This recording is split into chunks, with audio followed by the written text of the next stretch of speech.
जान छोकरी से डहर में भेंट में लो हालचाल पूछाल पांचाल बोली बोलाए रे बम्मा ना मारा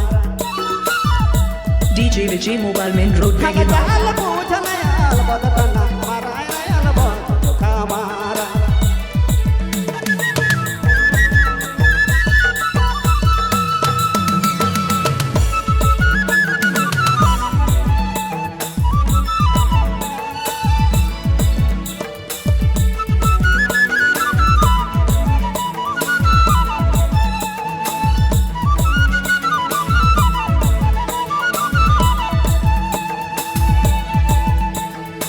सोलह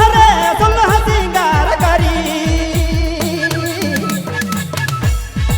अटके देखला घुरी सोलह सिंगार करी अटके देखला घुरी हालचाल पूछली पांचाल बोली बोलाए रे अलबन कामार हालचाल पूछले अलबन धोखा माराए रे अलबन ना मार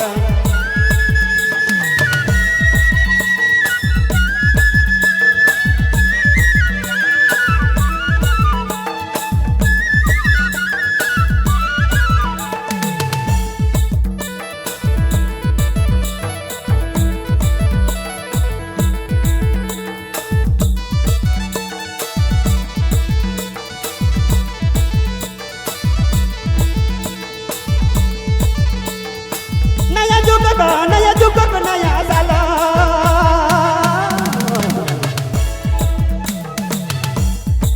इतना मिलो राधिया नया जुग नया साला इतना मिलो राधिया हाल चाल पूछली पांचाल बोली बोलाए रे अलबन ना मार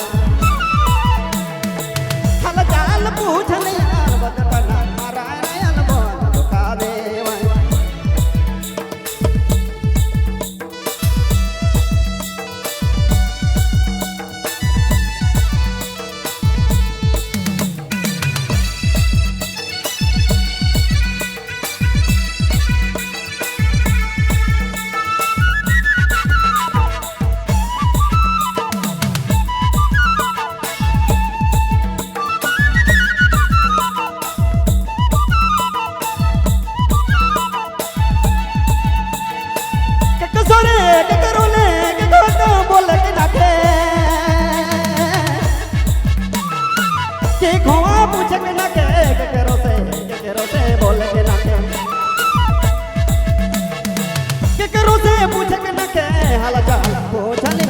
DJ Vijay Mobile Main Road Begin